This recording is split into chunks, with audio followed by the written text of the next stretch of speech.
जय हिंद बच्चों। बच्चों पिछली कक्षा में हम लोगों ने झलाम जशवंती देखा था, ठीक है। वो व्यंजन संधि का पहला सूत्र था, ठीक। आज हमारे पास ये 3 सूत्र हैं, ठीक है। आज इनको देखेंगे, ठीक। बारी बारी से चलते हैं। उसमें जैसे कि कवर्ग, चवर्ग, टवर्ग और तवर्ग ये सब का यूज था ना, इसमें भी इसका यूज होगा, ठीक है। तो अच्छे से पढ़ते हैं, है ना। और तुम लोग कॉपी किताब साथ में रखना, नोट्स बनाते चलना, है ना, ठीक है। चलो शुरू करते हैं, ठीक। चलो बच्चा, तो हमारे पास सबसे पहला सूत्र आ जाता है समःश्रुति, ठीक है। ये है हमारा पहला सूत्र समःश्रुति। ये कहता क्या है कि यदि सम के बाद, ठीक है, सम शब्द है ना, यहाँ हमेशा सम ही रहेगा। अब बताते हैं, जैसे एग्जांपल में ये देखो, है ना, इधर सम ही रहेगा। सम जोड़ कारा, एक और हो सकता है सम जोड़ कृति, है ना, कृति इस तरीके से लिख दो, यहाँ पे जोड़ होगा, ठीक है, प्लस का सिंबल, ठीक है, सम जोड़ कृति। तो अब क्या होगा वो चीज बताएंगे, बनेगा क्या अभी। तो जैसा देख रहे हैं स्टार्टिंग में क्या हो रहा है, सम हो रहा है, तो वही बोल रहा है कि शुरुआत में सम होगा, ठीक है। उसके बाद यदि क्री धातु से संपन्न कोई शब्द होगा, है ना, जो भी शब्द होगा, जैसे यहाँ पे कारह हो गया, कृति हो गया, ठीक है, यहाँ पे कर्ता भी हो सकता है, ठीक है ना। त्रिच प्रत्यय होता है तो कर्तरी होता है, वो कर्तरी से कर्ता हो जाता है। अब त्रिच प्रत्यय क्या होता है वो आगे बताएंगे, है ना। ये एक कृदंत प्रत्यय है, ठीक है। प्रत्यय दो प्रकार के होते हैं, एक कृदंत, एक तद्धित, ठीक है। जब प्रत्यय पढ़ाएंगे तो ये सारी चीजें अच्छे से डिटेल्स में पढ़ाएंगे, ठीक। और यहाँ पे जैसे क्री है ना, क्री में घई प्रत्यय तो कारह बना हुआ है ना। सम जोड़ कृति, कृति में कौन सा प्रत्यय है, 3 प्रत्यय है ना, 3 प्रत्यय। तो वो सब हम कृदंत प्रत्यय पढ़ाएंगे तो वो पढ़ाएंगे, ठीक है। तो ये सारा चीज है। अगर ये शब्द रहे सम के बाद में इस तरीके का शब्द रहे, कृति रहे, कर्ता रहे, कारह रहे, ठीक है, यानी कि क्री धातु से संपन्न अगर शब्द रहे तो क्या होता है, होता क्या है कि म जो है ना, हलंत म है, ठीक है, उसका अनुस्वार में परिवर्तन हो जाता है ना। देखो अनुस्वार में परिवर्तन हो गया है ना, अनुस्वार, ठीक है, क्लियर। तथा आधा स का आगमन हो जाता है, बोला आधा स आ जाता है, जैसे देखो यहाँ आधा स आ गया है ना, ठीक। इसी तरीके से इसको हम लोग बनाते हैं, है ना। ये तो बनाया हुआ है, इसको बना के देखो क्या होगा। अब देखो यहाँ पे म है ना, म के बाद क्री धातु से संपन्न शब्द है कृति, बताया ना। तो चलो इसको बनाते हैं। तो सूत्र मतलब कहता क्या है, इसका व्याख्या क्या कहता है कि म का अनुस्वार में परिवर्तन हो जाएगा, है ना। तो यहाँ म है तो ये अनुस्वार में परिवर्तन हो जाएगा। अब ये क्या हो जाएगा, म गायब हो जाएगा यहाँ से। तो हम यहाँ कहाँ लिखे इसको मिटा देते हैं ना, इसको मिटाकर यहीं पे लिख देते हैं, ठीक। चलो इसको, हाँ चलो इसी को मिटा देते हैं ना, कोई नहीं। समजुड़ कृति है ना बच्चा, बताओ सम है तो म हट जाएगा, म का अनुसार हो जाएगा, तो क्या हो जाएगा, सन हो जाएगा ना, ऐसे, क्लियर। और आधा स का आगमन हो जा रहा था, जैसे यहाँ पे स का आधा आगमन हो गया तो यहाँ पे ऐसा आ जाएगा, ठीक है। और क्री इस तरीके से कृति क्या होगा, संस्कृति, ठीक है। सम जोड़ कृति संस्कृति, ठीक है। जैसे सम जोड़ कारह संस्कारः। अच्छा सम जोड़ करता होगा तो क्या बनेगा बताओ तो जरा, है ना। सम जोड़ कर्ता क्या बनेगा, सम जोड़ कर्ता, यहीं पे कृति की जगह कर्ता लिख देता हूं, ऐसे है अगर, ठीक है। अब बताओ सम म का क्या हो जाएगा, अनुस्वार हो जाएगा तो सन हो जाएगा, है ना, इस तरीके से सन, ठीक है, आधा स। अब ये कर्ता संस्कर्ता, ठीक है, हो जाएगा ना, क्लियर। चलो अब इसके बाद दूसरा सूत्र में आता है, ये वाला क्लियर होगा अच्छे से। अभी हम एक साथ में 3 है ना, ये 3 को एक साथ में अभी डिस्कस कर रहे हैं, ठीक है। इसके बाद जब एग्जाम्पल वाला पोर्शन पे आएंगे ना, एग्जाम्पल करेंगे तो सबका मिक्स एग्जाम्पल करेंगे ना, इसका भी ले लेंगे एग्जाम्पल, इसका भी, ठीक है। सबका हम लोग उदाहरण एक साथ देखेंगे, ठीक। अभी थोड़ा थोड़ा समझ लो सबको, ठीक है। ये क्लियर हो गया होगा, है ना, इसमें तो और कोई कंफ्यूजन है नहीं। अगर कोई कंफ्यूजन होगा तो पूछना, है ना, है ही अपना टेलीग्राम चैनल बताया, ये डिस्क्रिप्शन में भी उसका लिंक दिया हुआ होगा, ठीक है, देख लो वहां से। और पीछे का लेक्चर है ना, अब एक बात है बच्चा कि सब ना एक दो जो भी लेक्चर है पीछे, वो सब एक दूसरे से लिंक किया हुआ है, ठीक है। पिछला नहीं समझोगे तो ये नहीं समझ में आएगा, ठीक है। अब ये नहीं देखोगे तो इसके अगला समझ में नहीं आएगा, तो इसीलिए पूरा लेक्चर देख लेना, मस्त पढ़ाया हुआ है पीछे। छोड़ छोड़ के देखोगे तो कुछ फायदा नहीं होगा, समझ में ही नहीं आएगा कि क्या चल रहा है, ठीक है। चलो तो ये वाला है यरो अनुनासिके अनुनासिको वा, ठीक है, ये मेरा दूसरा सूत्र है, ठीक। ये सूत्र कहता क्या है कि यदि वर्ग का प्रथम वर्ण, ठीक है, यदि किसी भी वर्ग का जैसे था ना, याद है व्यंजन संधि में लिखा था ना, कवर्ग में क्या था, आधा क आधा च, ऐसे पूरा होता है, लेकिन हम यहाँ पे ले रहे हैं ना व्यंजन संधि में, तो हम व्यंजन लेंगे, है ना, इसमें से स्वर को निकाल दिए हम, ठीक है। च ट त प, ठीक है। अरे यार क्या लिख दिया सबका ये हाँ प्रथम, देखो वर्ग का प्रथम वर्ण हम लिख रहे हैं ना, जैसे कवर्ग का प्रथम क्या होगा क, चवर्ग का प्रथम क्या होगा च, टवर्ग का प्रथम क्या होगा त, तवर्ग का क्या होगा टवर्ग का ट होगा, है ना, तवर्ग का त, और पवर्ग का आधा प होगा, है ना, ये होगा। क्लियर, यह हलंत है, ठीक ना, ये होगा प्रथम वर्ण, ठीक। अब बोल रहा है कि यदि प्रथम वर्ण के बाद वर्ग का पंचम वर्ण है ना। अब देखो कभी कभी बच्चे के मन में कंफ्यूजन हो जाता है कि पंचम वर्ण मतलब कि क वाला है तो कवे में क्या पचमा आना चाहिए का इधर, है ना, यानी कि अंग आना चाहिए, ऐसे अंग तो ये पूरा होगा ना हो इस तरीके से, तो क्या ये मतलब कि कवर्ग, अगर इधर कवर्ग है तो क्या इधर अंग आना चाहिए क्या, कवर्ग का ही पंचम आना चाहिए क्या, तो ये कोई जरूरी नहीं है, कोई सा भी आ सकता है, ठीक है, इसका भी पंचम वर्ण यहाँ आ सकता है ना। समझ में आ गया होगा ये चीज, ठीक, कभी कभी कंफ्यूजन हो जाता है इसीलिए दूर कर दिया उस चीज को, ठीक है, ये हो गया। इसके यही बोल रहा है कि इसके बाद अगर वर्ग का पंचम वर्ण आता है तो क्या हो जाता है, तो जो प्रथम वर्ण है ना, ये वाला जो प्रथम वर्ण है यानी ये सब है, उसी वर्ग का तृतीय या पंचम हो जाता है, यानी कि इसी वर्ग का, है ना, क च ट त प का ही या तो तृतीय होगा या पंचम होगा, ठीक, क्लियर। चलो देख लेते हैं एग्जाम्पल, जैसे यहाँ पे देखो ना एग्जाम्पल लिया हुआ है, वाक जोड़ मयह, देखो क क्या है, कवर्ग का है प्रथम वर्ण, है ना, और मयह क्या है, म, मयह में म क्या है बताओ, मयह में म क्या है, पवर्ग का पंचम वर्ण है ना, पवर्ग का पंचम वर्ण, देखो है ना पंचम वर्ण था, हो गया पंचम वर्ण, ठीक। अब दोनों मिलेगा तो क्या होगा, तो क्या बोलता है यहाँ देखो, जो प्रथम वर्ण है ना उसी वर्ग का तृतीय या पंचम, हाँ यहाँ थोड़ा सा कंफ्यूजन होगा कि यहाँ पे हम तृतीय लिखे कि पंचम लिखे, तो बच्चा ये तुम बनाओगे ना बहुत सारा शब्द तब समझ में आएगा, ऐसे नहीं कुछ इसका है कि अचानक से तुमको कुछ समझ में आ जाएगा, ठीक है, तो इसमें आप बकाना नहीं है, ठीक है, जितना सॉल्व करोगे उतना तुमको समझ में आएगा, अलग अलग तरह के उदाहरण बनाओगे समझ में आता जाएगा, ठीक। और एग्जाम पॉइंट ऑफ व्यू से है ना कि एग्जाम में क्या पूछेगा, तो वो ज़्यादा टफ नहीं पूछता है, जैसे अभी हम उदाहरण कराएंगे ना तो ज़्यादा चांस है कि अगर तुम एग्जाम में देखोगे तो उसी उदाहरण में से तुमको 1-2 क्वेश्चन आ जाएगा, ठीक है, जो भी अगर इससे पूछेगा तो क्लियर, तो वो एग्जामिनर मतलब आसान सा क्वेश्चन पूछता है, तुम प्रीवियस ईयर, सबसे अच्छा तुम्हारा यह है कि प्रीवियस ईयर देख लेना, ठीक है, जो पिछला वाला है ना पिछले साल में जो पूछा हुआ है, ठीक, वहां से तुमको आइडिया लग जाएगा इस चीज का, ठीक, कि क्या पूछता है। चलो कोई नहीं, हम इस पे एक सेपरेट वीडियो बनाएंगे ना, वो देखना आएगा आगे, फिलहाल ये समझ लो यहाँ पे, ठीक है, यरो अनुनासिक अनुनासिक वाक को यहाँ पे समझते हैं, क्लियर, ठीक, ज्यादा टेंशन लेने की जरूरत नहीं है। तो वाक जोड़ मयह, तो हाँ यहाँ समझ आ रहे थे, तो क था तो क्या हो जाएगा उसी वर्ग का, तो ये देखो क का अंग में परिवर्तित हो गया ना, है ना, यहाँ पे ये अंग है ना, क वर्ग का पंचम वर्ण अंगा होता है, ठीक है, तो वही अंग, अब चूंकि यहाँ आधा क है तो बच्चा यहाँ आधा अंग होगा, क्लियर, क्लियर। चलो तो वही हो गया वांगमय, ये जस का तस रह गया, इसमें तो कोई परिवर्तन होना नहीं है, बस केवल प्रथम जो ही वर्ण था उसके वर्ग में परिवर्तन, मतलब उसमें से आता है, ठीक है, इधर वाला का कुछ परिवर्तन नहीं होता, मतलब दाहिने साइड वाला का, क्लियर। जैसे इसमें देखो उत जोड़ नति, त का किस में परिवर्तन हो जाएगा, या तो तृतीय, तृतीय यानी क्या, त थ द, यानी कि या तो द में, ठीक है, या न में, है ना, तो देखो यहाँ न हुआ है पंचम हुआ है, ठीक, क्लियर। अब इस पे एग्जांपल आगे हम लेंगे बहुत सारा एग्जांपल, ठीक, तो वहाँ अच्छे से एकदम क्लियर हो जाएगा, और वैसे ये तो क्लियर हो ही गया होगा ना कि क्या क्या है, चीज़ क्या है, ठीक, माजरा क्या चल रहा है ना, खेला क्या है, और ये खेला तभी समझ में आएगा जब पिछला खेला समझ में आएगा ना, झलाम जैसे अंते वाला, उसमें अच्छे से खेला किया हुआ है, वो देख लेना खेला, फिर ये और आसान रहेगा, और अगर पहले से पता है तो बहुत अच्छा है ना। चलो तो ये हो गया ना, क्लियर हो गया सारा चीज़। अब आते हैं नीचे वाला पे, हम लोग नीचे वाला क्या है भाई, वा पदांतस्य, ठीक है, वा पदांतस्य सूत्र कहता है कि यदि, क्या कहता है, यदि म के बाद स्पर्श, अच्छा स्पर्श वर्ण किसको कहते हैं बच्चा, है ना, बात आता है स्पर्श वर्ण का, ठीक है, तो स्पर्श वर्ण ना जो भी कवर्ग चवर्ग टवर्ग तवर्ग और पवर्ग होता है ना, ये सबको मिला के हम लोग स्पर्श वर्ण कहते हैं, समझा बच्चा, ठीक है, क्लियर।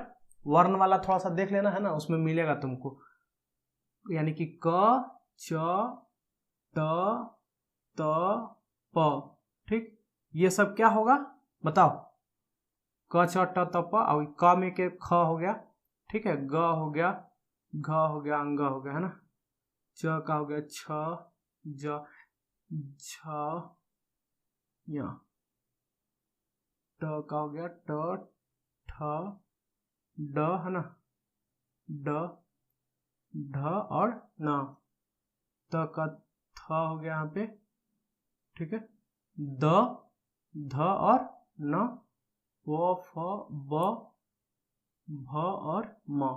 ये सारी चीजें किस में आती हैं? ये पूरा का पूरा किस में आता है? स्पर्श वर्ण में, ठीक है। तो अगर पता है तो सही है, नहीं पता है तो लिख लो, ठीक है, क्लियर। ये है। अब चलो ये पे आते हैं, वा पदंतस्य प, ठीक है। वा पदंतस्य क्या कहता है कि यदि म के बाद स्पर्श वर्ण है, यानी म के बाद इस सब में से कोई आ जाएगा तो क्या होगा? म का अनुस्वार में परिवर्तन हो जाएगा, है ना। जो ऊपर वाला सूत्र था उसी से रिलेटेड लगभग है, म का अनुस्वार, या बाद वाले वर्ण के वर्ग के पंचम वर्ण हो जाएगा। यानी कि इधर म के बाद जो स्पर्श वर्ण आएगा ना, उस वाला का, जैसे देखो यहाँ पे आ जाता है ना, अहम जोड़ कार है ना। अब देखो यहाँ म है जो कि म है, क्लियर। अब यहाँ पे स्पर्श वर्ण था तो देखो स्पर्श वर्ण है ना, क स्पर्श वर्ण है कि नहीं, क्लियर है ना। चलो तो अब क्या बोला है कि या तो म का अनुस्वार हो जाएगा, है ना, यानी कि यहाँ पे जो म है वो या तो अनुस्वार में परिवर्तित हो जाएगा, या क्या होगा, बाद वाले वर्ण के, यानी कि बाद वाला वर्ण कौन है? ये है बाद वाला वर्ण, ठीक है। तो इसका जो है कौन सा? पंचम वर्ण में परिवर्तित हो जाएगा, यानी कि ये जो क है वो किस में परिवर्तित हो जाएगा? अंग में, क्लियर, या अनुस्वार में। तो यहाँ देखो क्या हुआ है, यहाँ तो अनुस्वार में परिवर्तित हुआ है ना। ये अनुस्वार में परिवर्तित नहीं हुआ, ये हुआ है, ध्यान रखना भाई। म का अनुस्वार हो जाता है, साफा साफा यहाँ पे लिखा हुआ है ना, कंफ्यूजन मत कर देना, ठीक है। तो म का अनुस्वार हो गया। अब ये क जस का तस में कोई परिवर्तन नहीं है तो हो गया अहम जोड़ कर अहंकार, क्लियर। चलो इसमें अगला आ जाओ, जैसे पम जोड़ चम है ना, पम जोड़ चम। अब इसमें देखो म है ना, म जो बोल रहा था म, यहाँ वाला म है, ये वाला म, ठीक है। अब म के बाद च है। अब देखो ये च क्या स्पर्श वर्ण है क्या? हाँ बिल्कुल है, क्लियर, वहां देख लें। अब देखो अब होगा क्या कि या तो म का अनुसार होगा या च का क्या हो जाएगा? कौन सा? पंचम वर्ण हो जाएगा, है ना। तो यहाँ पे देखो, यहाँ पे क्या है? पंचम, यानी कि ये जो च है ना वो यहाँ में परिवर्तित हो गया है, यानी कि इसका जो है मतलब कि च जो है ना, तो च कहाँ गया? चवर्ग, ये चवर्ग है ना, ये देखो ये चवर्ग है ना, तो चवर्ग का लास्ट वाला जो है यहाँ वो हो गया है ना, देखो है ना, कहाँ गया? पंचम, ठीक, पंचम, हाँ ठीक है। हाँ ये म है ना, या तो म का अनुस्वार या फिर म का पंचम वर्ण, हाँ वहीं पे पंचम वर्ण हो गया है यहाँ, क्लियर।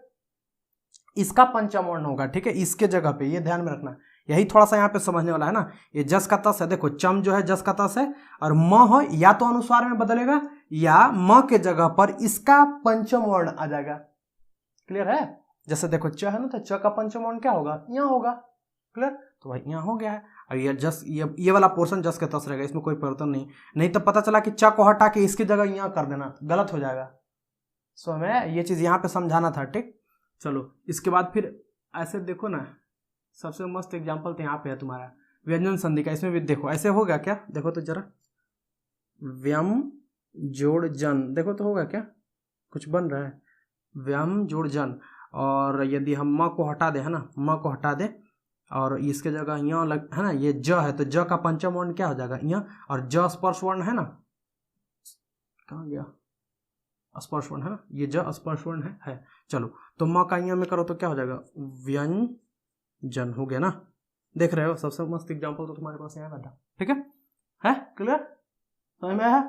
चलो फिर इतना हो गया। अब इसके बाद हम ना एग्जाम्पल लेते हैं, ठीक, एग्जाम्पल लेंगे, उसके बाद उसको थोड़ा डिस्कस करेंगे, ठीक है बच्चा। देखो हाँ, हम लोग अभी डिस्कस कर लिए थे वो तीनों सूत्र है ना, वा पदंतस्य और क्या था, और बताओ, मो अनुस्वार नहीं था, यारो अनुनासिक के अनुनासिक को वा था, ठीक है, और एक और कौन सा था? क्षमा सुटी था, ठीक है। ये तीन हम लोगों ने डिस्कस कर लिए थे, और अभी ये सारे एग्जाम्पल है, ठीक है, इतने सारे एग्जाम्पल हम लोग को सॉल्व करने, ठीक, वो तीनों पर आधारित, ठीक है। तो सबसे पहले तुम लोग ट्राई करो, है ना, जैसा कि हम लोग हर एक क्लास में करते हैं। तो तुम लोग स्क्रीन को पॉज कर लो, ठीक है, हम हट जाते हैं, स्क्रीन को पॉज कर लो, ठीक है। पॉज करने के बाद ट्राई करो, ठीक है ना, आशा है तुम लोग ट्राई कर लिया होगा, क्लियर। चलो फिर स्टार्ट करते हैं हम लोग डिस्कस करना। सबसे पहला देखते हैं उदाहरण, ठीक है। सबसे पहला उदाहरण क्या कहता है? प्राक जोड़ मुख, ठीक है, प्राक जोड़ मुख। अब ये देखो कि किस वाले में है, तो वो देखने के लिए तुमको सबसे पहले क्या देखना पड़ेगा कि ये जो शब्द है ना, इसका पहला वाला, ठीक है, इसका पहला वाला क्या है? क है, ठीक। तो अब तुम सूत्र तीनों देखो, यहाँ तो लिखा हुआ नहीं है, तुम तो पहले अगर नोट्स हम इधर आ जाते हैं ना, उधर दिख नहीं रहा होगा। अगर तुम नोट्स बनाया होगा तो उसमें तुम होगा, है ना, तुम्हारा नोट्स में होगा जो तुम नोट्स, अगर तुम नोट्स बनाया होगा, है ना, अगर तुम नोट्स बनाया होगा तो वहाँ पे तुम्हारा होगा, तो वो चीज़ तुम उसको चेक करो, ठीक है। तो यहाँ पे देखो क है और क के बाद यहाँ पे है, यहाँ क्या है, म है, तो कवर्ग प्रथम वर्ण है और ये कौन सा है, पंचम वर्ण है। तो था ना कौन सा, यरो अनुनासिक अनुनासिको वा में था, ठीक है, कि यदि किसी भी वर्ग का प्रथम वर्ण हो, है ना, उसके बाद किसी वर्ग का प्रथम पंचम वर्ण हो, है ना, तो उसी वर्ण का, ठीक है, जैसे यहाँ पे प्राक जोड़ मुखत क्या हो गया, जो ये है ना प्रथम वर्ण, तो इसके पंचम वर्ण में परिवर्तन हो जाएगा, ठीक है, और ये इधर वाला है वो जस का तस रह जाएगा, उसमें कोई परिवर्तन नहीं होगा। तो प्राक जोड़ मुख, तो क जो है, क का पंचम वर्ण क्या होता है, अंग होता है ना, तो प्रांग मुख। इस वाले केस में एक बार एक था ये तृतीया भी था ना, कि या तो तृतीया होगा इसका, या तो तृतीया या पंचम होगा, था ना ये चीज, ठीक है, प्रांग मुख है ना, देख लेना, बोल रहे हैं वो चीज सुनते जाओ, है ना, गड़बड़ लिखा गया यहाँ पे, उससे कोई दिक्कत नहीं है। तो यहाँ पे हम बोल रहे थे क्या कि ये जो, हाँ, ये वाला जो था वो क या तो अंग में परिवर्तन हो जा रहा था, ठीक है, या तृतीय में। तो बच्चा एक चीज नोट बनाकर लिख लो तुम लोग, ठीक ना, कभी भी यरो अनुनासिक और अनुनासिको वा का तुमको अगर देता है बनाने को, है ना, ये क्वेश्चन, और क्वेश्चन सुनो, ऐसा सूत्र वहां नहीं देगा एग्जाम में, क्लियर, एग्जाम में एकदम आसान देगा। वो कैसा देगा, है ना, एकदम से पूरा उसका फॉर्मेट हम बताएंगे। अभी फिलहाल ये सीखो, है ना, ये जो लेक्चर है ना, एक एक लेक्चर बना रहे अलग अलग करके, ये सीखने के लिए, ठीक है। उसके बाद जब एग्जाम को कैसे अटेम्प्ट करना है ना, उसका अलग वीडियो बनाएंगे, ठीक है, वहां समझ में आएगा। चलो ये हो गया प्राक जोड़ मुख। अभी खाली वहां पे समझो, है ना, समझो कॉन्सेप्ट, सीखो कि किस तरीके से बनेगा। बाकी एग्जाम में तो नंबर आएगा ही, देखना कैसे बनाना है, ठीक है, उसका एक अलग मेथड है, बताएंगे। चलो, तो ये हो गया प्रांग मुख। हाँ, ये चीज बोल रहे थे कि इस वाले में केस में ना तुमको ज्यादा करके ना ये पंचम वर्ण ही होगा, है ना, तृतीय भी था लेकिन तृतीय बहुत कम होगा, ठीक है, तुमको अधिकतर पंचम वर्ण ही होगा, ठीक है। देखना इसमें ज्यादातर में पंचम, जैसे इसमें जगत जोड़नाथा है ना, तो ये भी पंचम वर्ण है, अब ये प्रथम वर्ण है, तो इसका या तो तृतीय होगा त का, या पंचम होगा, तो यहाँ पे भी जानता है त का क्या होगा, पंचम ही होगा, तो क्या हो जाएगा, जगन्नाथ हो जाएगा ना, जगन आधा ना, अब ये वाला नाथ पूरा नाथ, ठीक है, हो गया क्लियर, है ना, जगन्नाथ। अब महत जोड़ना मह, ठीक है, तो इसका त का भी क्या हो जाएगा, न में ही हो जाएगा, तो क्या हो जाएगा, महन्नाम, ठीक, क्लियर, क्लियर है, ओके। चलो, सत जोड़ मित्रम का क्या हो जाएगा, सन्न मित्रम, स न मित्रम, मित्रम, ठीक है, क्लियर। और षड जोड़ मुख का षण्ण मुखम हो जाएगा, षण्ण मुखम, ट का टवर्गिनम में चेंज होगा ना पंचम वर्ण में, क्या हो जाएगा, षण्ण मुख, अगर षण्ण मुख है तो षण्मुख, षण्ण मुखम है तो षण्ण मुखम, ठीक है, क्या है, क्लियर, समझ में आ रहा चीज, है ना।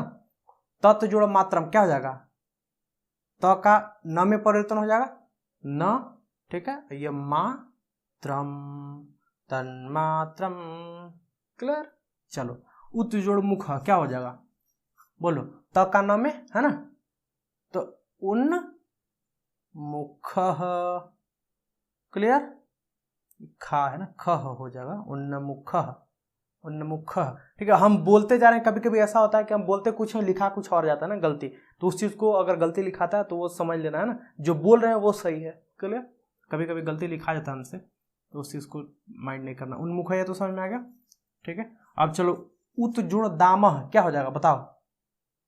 यहाँ पे ना इसका त का द में परिवर्तित हो जाता है, यानी तृतीय आ जाता है, त थ द, है ना, तृतीय बोले थे ना कि या तो तृतीय या पंचम, इतना सारा पंचम था, ये वो खाली तृतीय आया है, समझ में आया। तो यही बोले थे कि ज्यादातर करके पंचम ही आएगा। तो उद आधा द दामह, ठीक है। अब तुम चाहो तो इसको इसमें मिला सकते हो, है ना, इस दोनों को मिला के लिखोगे तो क्या हो जाएगा, इस तरीके से लिखाता है, उद्दामह, ठीक है, यह नहीं है, यह द है, ठीक है, उद्दामह, ऐसे भी लिख सकते हो, ये भी लिख सकते हो, दोनों चलेगा, ठीक है, जहां पे जैसा लिखना है, क्लियर, समझ में आ गया। चलो इसको मिटा देते हैं, है ना। अब इसके बाद देखो बच्चा है किम जोड़ चित्तः, किम जोड़ चित्तः, ये वा पदंतस्य का है, ठीक है। व पदंतस्य में क्या कहता था कि यदि, है ना, क्या बोलता था बता, यदि म, है ना, म ही था ना, क्या था एक बार देख लो, हम तो भूल गए बच्चा, क्या था बच्चा, वा पदंतस्य, हाँ, यदि म के बाद कोई स्पर्श वर्ण आए तो म का अनुसार हो जाता है ना। और स्पर्श वर्ण तो हम तुमको बताए थे कि कवर्ग, सवर्ग, टवर्ग, तवर्ग, पवर्ग सब स्पर्श वर्ण में आता है ना। तो यहाँ पे म है, अब म के बाद ये देखो ची है ना। अब ऐसे ही इसको इस तरीके से कि लिखा हुआ है तो लगता है बच्चा को कि पहले ई है, वह पहले ई नहीं है बच्चा, आधा च है तब ई है, वर्ण विच्छेद, है ना। चलो तो यहाँ पे च है, इसको इस तरीके से लिख सकते हो कि किम, है ना, प्लस आधा च प्लस इस तरीके से ऐसे लिख दो, ये समझने के लिए है ना। तमे हलंत है तो तमे हलंत, ठीक है। ये च है, यह नहीं है, च, ठीक है। तो म है, अब ये दोनों का मेल हो रहा है ना, क्लियर। ये स्पर्श वर्ण है, ये म है ना, समझ में आ रहा। तो अब क्या बनेगा, तो म का जो है ना किम जोड़ चिता किंचित हो जाता है, तो म का अनुस्वार में बदल जाएगा। यही चीज था कि म किस में परिवर्तित हो जाएगा, अनुस्वार में। या भी था ना, अनुस्वार या बाद वाले वर्ण का पंचम वर्ण में बदल जाता है। हाँ, यानी कि किम जो है ना, इस तरीके से देखो, ये जो है अगर किम जोड़चित है तो या तो म अनुस्वार में बदल जाएगा, अगर म अनुस्वार में बदलेगा तो क्या हो जाएगा बोलो, इस तरीके से हो जाएगा, है ना, किंचित, क्लियर, है ना। एक ये बनेगा, और एक और क्या हो सकता है कि बाद वाला वर्ण कौन सा है, ये है, तो इसका पंचम वर्ण, तो च का पंचम वर्ण क्या होता है, च का यहाँ हो जाएगा ना बच्चा, क्लियर, ठीक है। तो वो किस तरीके से हो जाएगा, तो अब देखो यहाँ ये जो म है तो आधा म है तो आधा यहाँ होगा, है ना। और अब देखना च का परिवर्तन हुआ है लेकिन च यहाँ से हटा नहीं है, ये जस का तस लिखेंगे, ये म के जगह पे आधा यहाँ आएगा, है ना। ये समझने वाला है, ठीक है। उस बार भी समझाएं, अभी भी बता देते हैं। तो क्या बन जाएगा इस तरीके से, किंचित, किंचित कैसे लिखोगे, ऐसे लिखोगे ना, क्लियर, समझ में आ गया। चलो उस तरीके से सम जोड़ गम, सम वाला ना कभी कभी कंफ्यूजन होता है बच्चा को कि सम देख के समश्रुति याद आ जाता है ना, समश्रुति बताया था ना, ये वाला समश्रुति, ठीक है। इसमें क्या था बताओ, समश्रुति याद है, यदि सम के बाद में क्री धातु से कोई संपन्न शब्द हो तब इसको हम लगाते हैं, है ना। क्री धातु से संपन्न शब्द एकदम से नेसेसरी है ना, आवश्यक है। जैसे यहाँ देखो सम जोड़ गम, ये क्री धातु से संपन्न है क्या, नहीं है ना, नहीं है। एक एग्जांपल लेते ना, संस्कारः का, याद है, संस्कारः क्या था इसमें, सम जोड़ कारः, है ना। बताया था ना कि क्री में क्री धातु में घई प्रत्यय लगा है तो कारः बना हुआ है, तो क्री धातु से संपन्न शब्द है, क्लियर। बताया था जो है क्या बोलते हैं उसको, प्रत्यय, है, प्रत्यय जो है वो बाद में हम लोग पढ़ेंगे, ठीक। तो वो सम जोड़ कारः संस्कारः बना था। तो ये चीज है कि सम के बाद जो ये वाला है ना, ये क्री धातु से संपन्न शब्द ही होना चाहिए, तब जाकर के हम लोग कौन सा समश्रुति वाला लगाएंगे। इसमें था क्या, म का अनुस्वार हो जा रहा था और उससे पहले आधा दंत्य स का आगमन हो जा रहा था, यही था ना, क्लियर था। देखना कॉपी अभी लिखा होगा ना, पलट के देखना, यही था, ठीक है। तो सम जोड़ गम, तो ये वा पदंतस्य से बनेगा, तो क्या बन जाएगा, संगमः, ठीक है, ठीक है। सम जोड़ कल्पः, ये भी हो जाएगा संकल्पः, संकल्पः, ठीक बा, क्लियर बा ना।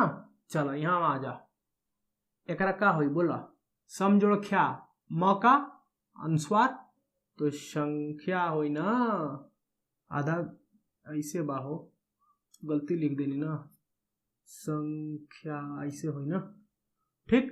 सम जोड़ कारः, सम जोड़ करः, करः होगा, शंकरः, हाँ शंकरः हो जाएगा ना, इस तरीके से शंकरः। अब देखो बच्चा यहाँ देखो सम जोड़ दिख रहा है, ये क्री धातु से बना हुआ है, क्री धातु से कारः बनता है, करः तो बनता है ना, करः कोई और चीज है। क्री धातु में अगर तुम प्रत्यय लगाओगे तो कारः बनेगा, करः कोई शब्द तो नहीं बनता है ना क्री धातु से, ठीक है। तो सम है यहाँ पे, अब ये तो क्री धातु का है ही नहीं, तो ये समश्रुति चर्चा करने का कोई विषय नहीं आता है ना, चलो ठीक है। नहीं तो हम समश्रुति देखने वाले थे यहाँ पे, अगर ये क्री धातु का रहता और ये यहाँ पे है ना, ये कौन सा है, ठीक है, कौन सा है, बताओ बताओ बताओ। एक होता है तालव्य श, ठीक है, तालव्य श ये होता है ना, नहीं दंत्य श ये होता है, ठीक है, तालव्य श ये होता है ना, मूर्धन्य श ये वाला था, ठीक है। तो ये तालव्य श, तो ये तालव्य श है ना, तो तालव्य श है तो इस कारण से ये वाला में नहीं आएगा, समाश्रुति में। उसमें दंत्य स था, याद है ना। तो चलो ठीक है, इस तरीके से समजीवन तो क्या हो जाएगा, संजीवन होएगा, बोलो होएगा ना। सम जोड़ चय क्या हो जाएगा, संचय। दम जोड़ डह, या तो दंड ऐसे लिखो, ये विसर्ग है बच्चा, ठीक है, इस तरीके से। या कैसे लिखो, दंड, ये भी लिख सकते हो, दोनों सही है, ठीक है। खम जोड़ ड, खंड, खंड हो जाएगा ना। समझ में आ रहा है ना, हम जल्दी जल्दी से लिख दे रहे हैं, बस वही। कौन सा सूत्र है, ये सब किस सूत्र से बन रहा है, वा पदांतस्य से, ठीक है। सम जोड़ देह, कुछ ही बनेगा संदेह, ठीक है। वा पदांतस्य क्या था, बोल बोल के बोलो, अभी बोलोगे ना मेरे साथ तो याद हो जाएगा ज्यादा करके, ठीक है। वा पदांतस्य क्या था, यदि म के बाद है ना, इधर स से मतलब नहीं, इधर म होना चाहिए, ठीक है। यदि म के बाद इधर क्या था, बोलो बोलो, स्पर्श वर्ण था, हाँ स्पर्श वर्ण था, ठीक है। स्पर्श वर्ण हो तो क्या हो जाता था, म का अनुसार हो जाता था, या बाद वाला वर्ण का है ना, बाद वाला वर्ण का पंचम वर्ण बन जाता था ना, या तो बाद वाला का पंचम, नहीं तो म का अनुस्वार। अब जब बाद वाला का पंचम बनता था ना, वो म के जगह पे होता था, इसमें कोई परिवर्तन नहीं होता था। जैसे यहाँ देखो संदेह हुआ तो म का अनुसार हो जाएगा ये, या तुम एक और क्या लिख सकते हो, संदेह, है ना, संदेह, इस तरीके से लिख सकते हो, देह है ना, देह है ना, क्लियर। चलो सम जोड़ तोष तो क्या हो जाएगा, संतोष, क्लियर। चलो किम जोड़ नरह, बताओ, किन्नरह, किन्नरह, ठीक है। सम जोड़ भवः, भावः नहीं है, भवः, तो क्या हो जाएगा, शंभवः। सम जोड़ पूर्ण, संपूर्णः, है ना, पूर्णः। चलो सम जोड़ कृतः, ये देखो ये वाला है ना, ये जो है क्री धातु से संपन्न कृतः है ना, क्री में कत प्रत्यय लगा हुआ है, कृतः, वो आगे पढ़ाएंगे ना, कृत प्रत्यय तदित प्रत्यय बताया ना, पढ़ेंगे तब समझ में आएगा ये क्या होता है, कत प्रत्यय क्या होता है, घई प्रत्यय, सारा चीज, ठीक है। चलो कत घई नऊल सब समझ में आएगा, है ना। चलो तो इसका क्या हो जाएगा, सम जोड़ कृतः, ये बताओ उस वाले सूत्र पे, पहला वाला सूत्र है ना, पहला सूत्र था क्या, बोलो बोलो बोलो बोलो, सूत्र क्या था, यदि सम के बाद क्री धातु से संपन्न शब्द होता था तो क्या हो जाता था, म का अनुसार हो जाता था, और उसके बाद आधा दंत स का आगमन हो जाता था, तो क्या हो जाएगा, संस्कृतः हो जाएगा। इस तरीके से हमारा ये आज का चैप्टर समाप्त हुआ, ठीक है। अगला बाकी का चीज अगले चैप्टर में देखेंगे ना, अगले लेक्चर में, ठीक है। तब तक के लिए धन्यवाद।